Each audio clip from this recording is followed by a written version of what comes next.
शीर्षीय पद पदम परागा। देखिए आज के समय में थोड़ा सा शब्द चित्रीय प्रस्तुत करना चाहता हूं कि यदि घर में वर्तमान परिप्रेक्ष्य में कलयुग के समय में यदि घर की गृहिणी प्रसन्न है तो घर में आपके शांति है, और यदि घर में गृहिणी में अप्रसन्नता है तो घर बर्बाद होने में मिनटों का समय लगता है। तो देखिए वो घर था, परिवार था, और आपस में एक विद्वेष की भावना पैदा हो गई थी कि माता कैकेयी ने वरदान मांग लिया था कि तापस वेश विशेष राशि 14 वर्ष राम वनवासी, और अपने पुत्र के लिए क्या मांग लिया था? राज्य मांग लिया था। तो जब वहां भरत जी मनाने गए तो उनके मन में बड़ी दुविधा थी, लेकिन जब सीता जी के पास पहुंचे तो सर्वविधि सानुकूल लखी सीता और भेद निशोच और अपट रविता, उनके मन का सारा जो डर था वो समाप्त हो गया। जब माता सीता को उन्होंने कैसा देखा? अनुकूल देखा। तो वर्तमान परिप्रेक्ष्य में घर का जो है कल्याण पतन करने के लिए गृहिणियां ही संपूर्ण रूप से उत्तरदायी होती हैं। इसके तत्काल बाद यह चौपाई आई हुई है कि कोई किछु कहे न कोई कुछ पूछा, और प्रेम भरा मन निज गत छूछा। सर्वप्रथम मैं थोड़ा सा मन के ऊपर प्रकाश डालूंगा कि मन आखिर है क्या, हमारे शरीर में कहां पर है। हमारा शरीर जो है यह स्थूल शरीर पंच तत्व से रचित है। ज्यादा इसमें मैं गहराई में नहीं जा रहा इसके बाद में इसमें 5 ज्ञानेंद्रियां हैं, 5 कर्मेंद्रियां हैं और 5 प्राण हैं। इसके बाद जो हमारा अंतःकरण है, अंतःकरण में मन बुद्धि चित्त और अहंकार है, वहां पर हमारा मन स्थित है, हमारे अंतःकरण में। अब मन के विषय में कुछ और बात सुनिए। यह अमूर्त है, मन दिखाई नहीं देता है, अदृश्य है, सूक्ष्म शक्ति है और मानसिक अवस्था है, जो हमारे विचारों, भावनाओं, इच्छाओं और स्मृतियों, निर्णयों आदि की क्षमता का केंद्र है। मन के पहलू, मन जो है विचारों का स्रोत है, भावनाओं की इच्छा, चेतना, चेतन और अचेतन है।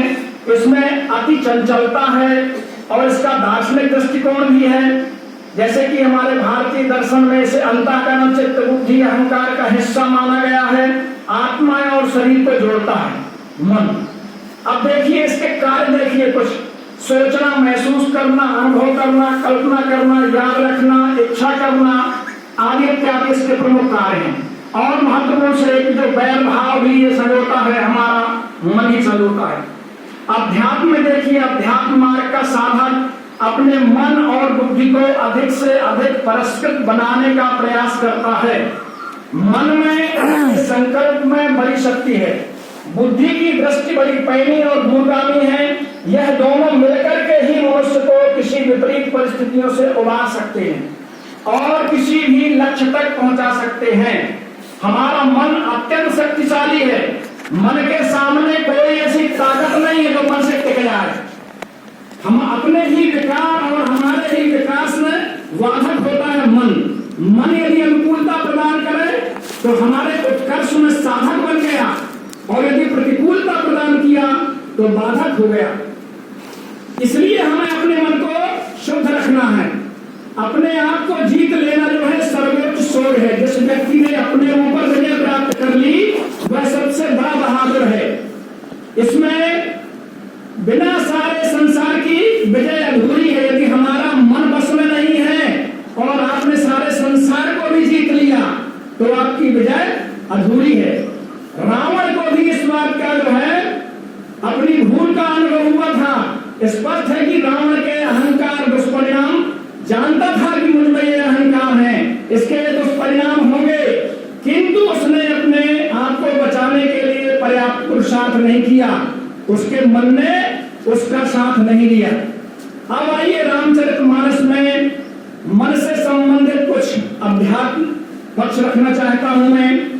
यदि आपके मन में लोभ आ गया, मन में क्या अतिरेक होता है, हमारे शरीर में जब किसी भी बात का अतिरेक होता है, मतलब अति से आवश्यकता हो जाए, जिस तरह से कि यहाँ का जो प्रसंग है कि प्रेम भरा मन में जगत छूछा, जब प्रेम मन से भर गया, मतलब देखिए सरल उदाहरण की यदि 1 और 1 मिलकर के 2 होते हैं तो ये गणित है। 1 और एक मिलके दो हो घट हो गया, एक और एक मिलके 11 बन जाए तो ये संगठन है। और जब एक और एक मिलके एक ही हो जाए इसको प्रेम कहते हैं। प्रेम गली अति सांकली जा में दो ना समान। और एक मिलके शून्य हो जाए ये अध्यात्म है। इसमें और भी आगे चर्चा है, परंतु मैं अपनी चर्चा पर वापस होना चाहता हूं। लोक से अहित हमारे मन की गति है। शुद्ध वित्त लोक ईशना तीनी और कहीं के मति कृतन मलिनी। ये लोकेशना वित्तेशना पुत्रेशना जिसके मन में आ गया, जिसने इनका आश्रय लिया, इनने उसकी दुर्गति की। गीता में कहा गया है त्रिविधम नरकस्येदं द्वारम नासं न पुनः कामः क्रोधः तथा लोभः तस्मात् त्रयं त्यजति। मतलब ये तीन काम, क्रोध और लोभ ये नरक के द्वार हैं। और जब हमारे मन के साथ जिनकी अधिकता हो जाती है वही क्रिया जहां पर हमारी क्रियाशील हो जाती है। तात तीनयति प्रबल खल काम क्रोध लोभ मुनि विज्ञान धाम मन कड़हि निमिष महाक्षोभ। ये पल में अच्छे मुनियों का मन खराब कर देते हैं।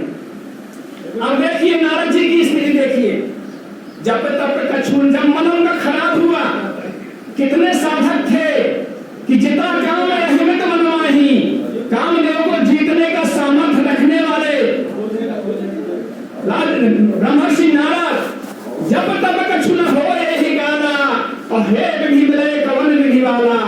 उस सुंदरी विश्व सुंदरी को देख करके उनके मन में ऐसा क्षोभ पैदा हो गया कि अब मुझसे कुछ होने वाला नहीं है, मुझे यह सुंदरी चाहिए, मेरा वर्ण करे। और जब देखिए उनके मन की स्थिति कि उनकी कामना पूरी नहीं हुई तो फरे करते अधरे को मन माही और सपति चले कमलापति पाही। जब नारद जी की कामना पूरी नहीं हुई तो उनको इतना क्रोध आया कि उनके होंठ फड़क रहे थे और मन में इतना भीषण विद्वेष था, ईर्ष्या थी, क्रोध था कि दई हो श्राप की मरी हो जाई और जगत मोर उपहास कराई। मतलब परमात्मा को भी श्राप देने की सामर्थ्य रखने वाले ऋषि थे, उनका भी मन काम से क्षोभ में आ गया, कामातुर हो गया। अब देखिए यदि मन में ईर्ष्या आ जाए तो क्या होता है कि हमारा चिंतन यदि ईर्ष्या में फंस गया तो मुनि अति विकल मोह मति नाठी और मन गिर गई छूट जन गांठी। ऐसा लग रहा उनको कहीं उनकी मणि खो गई हो। ये नारद जी की ही बात है। आगे देखिए, अब जब मन में विकार उत्पन्न हुआ तो अंशावतार भगवान परशुराम जी को भी जनक की सभा में किस तरह से अपमान का सामना करना पड़ा, क्षमा मांगनी पड़ी भगवान से। क्या कहते हैं, अनुचित बहुत कहे अज्ञाता और क्षमा मंदिर दो भ्राता। हाथ जोड़ करके और भगवान से क्षमा याचना करना पड़ी, तो बहुत दुर्वचन कहे उनने। आगे देखिए, विनाश काले विपरीत बुद्धि। जब हमारा मन विपरीत बुद्धि में लग जाए तो ये समझिए कि हमारा विनाश काल नजदीक है। नीतो के नापितु न दृष्टा पूर्वो न श्रूयते हे मयं कुरंगः तथापि कृष्णा रघुनंदनस्य विनाश काले विपरीत बुद्धि। ये भगवान राम स्वयं देख रहे हैं। उन्होंने जो स्वर्ण में अमृत को देखा और वो महसूस कर रहे हैं और वो जानते भी हैं कि इस सृष्टि में सोने का अमृत होना संभव नहीं है। अब दुर्बुद्धि देखिए, यहाँ कैकेयी का प्रसंग है। गपति बीज वर्षा ऋतु चेरी और भाई भूई भाई कुमति कैकेयी केरी। देखिए कैकेयी की बुद्धि देखिए वहां पर। सोते देते भाइयों सुन सुत भाइयों काल शरावन अशोकी माने अब परम शिखावन। उसकी भी बुद्धि देखिए। यहाँ अयोध्या में कैकेयी की बुद्धि खराब हुई और लंका में रावण की बुद्धि खराब हुई। अब विभीषण का देखिए, निष्काम भक्ति जब उसके मन में थी, काम क्रोध मद लोभ सब रावण को सिखा रहा, उपदेश दे रहा कि हे भैया सुनो, काम क्रोध मद लोभ सब नाथ नरक के पंथ और सब परिहर रघुवीर ही भजहु भजहि जय संत। हे नाथ, हे भाई, आप काम क्रोध और लोभ का त्याग कीजिए।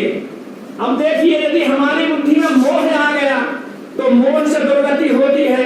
कैसी दुर्गति होती है? सुलहुतात अब मानस रोगा, अजहिते दुख वही सब लोगा। यदि मोह आ गया तो मोह सकल व्याधिन कर मूला, अतिनते पुण्य उपजाहि बहुशूला। समस्त व्याधियां जो उत्पन्न होती हैं, समस्त रोग जो उत्पन्न होते हैं, ये मोह से उत्पन्न होते हैं। कैसे? कामवात कफ लोभ अपारा, अक्रोध व्यथनित छाती जारा। ये काम हुआ, बात हुआ, कफ हुआ, लोभ हुआ, क्रोध हुआ, किस तरह से हमें हानि पहुंचाते हैं, यहाँ जो विराजमान समस्त विद्वान से भली भांति परिचित हैं। अब देखिए, यदि मन में हमारे सुमति और कुमति है, जहां सुमति तहां संपत्ति नाना, और जहां कुमति तहां विपत्ति निदाना। यदि अच्छी मति है तो हमारा कल्याण होगा, और बुरी मति है तो निश्चित रूप से पतन निश्चित है। अब मानसकार विश्वास के साथ कहते हैं, भक्ति का प्रभाव देखिए, उलटा नाम जपत जग जाना, और वाल्मीकि भय ब्रह्म समाना। मतलब वाल्मीकि जी का उदाहरण दिया है कि उनको सीधा नाम लेना भी नहीं आता था, लेकिन जब उन्होंने मन में संकल्प किया, और यदि मरा भी कहा तो 3 मरा में 2 राम होते हैं। अब ज्ञान की कामना से निवृत्ति, भगवान शिव का देखिए, ज्ञान की कामना में तब शिवती शरण नयन उघारा, और चित्तवत काम भजो जरि छाया। जब कामदेव ने उनके मन में क्षोभ उत्पन्न किया तो भगवान शिव को ऐसा क्रोध आया कि अपना तीसरा नयन उघार करके और उसे नष्ट कर दिया। अब देखिए, फिर मन की प्रधानता, मन की गति। निर्मल मन ही ईश्वर भक्ति का प्रधान प्रतिफल है। उसे सकल वासना भागी, अब केवल राम चरण लय लागी। यदि आपका मन पवित्र हो गया है, मन निर्मल है, तो निश्चित रूप से भगवत प्राप्ति निश्चित है। अब देखिए, राजा दशरथ का मन देखिए आप, राजा दशरथ जी का निष्कपट प्रार्थना देखिए। जब भगवान रामचंद्र जी को माता कैकेयी के द्वारा वनवास प्राप्त हो गया, दशरथ जी देख रहे हैं कि मेरा कोई बस नहीं चल रहा है। ऐसी स्थिति में क्या कह रहे हैं दशरथ जी? आशुतोष तुम अवधर दानी, और आरती हरत दीन जन जानी। हे भगवान शंकर, आप जो है सबकी गति जानने वाले हैं, और तुम प्रेरक सबके हृदय, सोमति राम ही देव, बचन मोर तज रहाई घर परिहरि शील सुने। भगवान राम को ऐसी बुद्धि प्रदान करो, उनका मन बोल रहा है, भगवान से प्रार्थना कर रहे हैं कि सारी बातों को छोड़ करके और राम जी घर में रहें। ये दशरथ जी का मन है। कैकेयी का मन देखिए, भोग प्राप्त मुनि वेश धर, और जो न राम बन जाय, और मोर मरण राव रे नप समझिए बनवाय। यार, एक तरफ भगवान से प्रार्थना कर रहे हैं कि ये सब कुछ मेरे बच्चों को छोड़ करके घर में रहें। अब कैकेयी माता का मन क्या कह रहा है? सवेरे नहीं गए तो सवेरे देख लेना क्या होगा। भगवान राम जी का मन देखिए, सहज सरल मन है। थोड़ ही बात पिता ही दुख भारी, अहोत प्रतीत न मोहि महतारी। रावधीर गुण उदय अगाधु, अभा मोहिते कछु बड़ अपराधु। हे माता, छोटी बात नहीं है। यदि पिताजी कोई उत्तम नहीं दे रहे, कोई बात नहीं कर रहे हैं, तो बहुत बड़ी बात है। अब लक्ष्मण जी का मन देखिए, अनन्य गति। समाचार जब लक्ष्मण पाए, अव्याकुल बदन बिलख उठ धाए। क्या कहते हैं? मोरे सब एक तुम स्वामी, अदीन बंधु अंतर्यामी। हे प्रभु, मेरे सब कुछ आप ही हैं, और मैं यहाँ रहने वाला नहीं हूँ, आपके ही साथ चलूंगा। अब देखिए, माता सुमित्रा का भाव देखिए, लक्ष्मण जी से क्या कहती हैं? आज तुम्हारी माँ तो वय देही, और पिता राम सब घात स्नेही। माता सुमित्रा कहती है कि हे भैया लक्ष्मण, आपकी यहाँ कोई जरूरत नहीं है।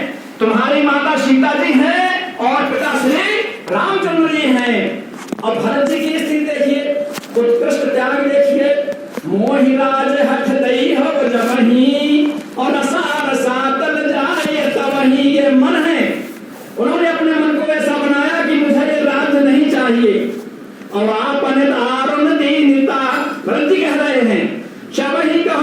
मुझाए, और देखे बिन रघुनाथ बद जिय की जलन न जाए। मेरे जी की जो जलन है वह भगवान श्री रामचंद्र जी के चरणों का दर्शन करके ही समाप्त होगी। अब मुनि भरद्वाज जी का देखिए जरा सा, राम दर्शन का फल उनकी क्या भावना है कि यदि जिसने भगवान राम का दर्शन किया है तो राम के दर्शन के बाद ही भरत जी का दर्शन प्राप्त होगा। सब साधन कर सुफल सुहावा, और लखन राम श्री दर्शन पावा।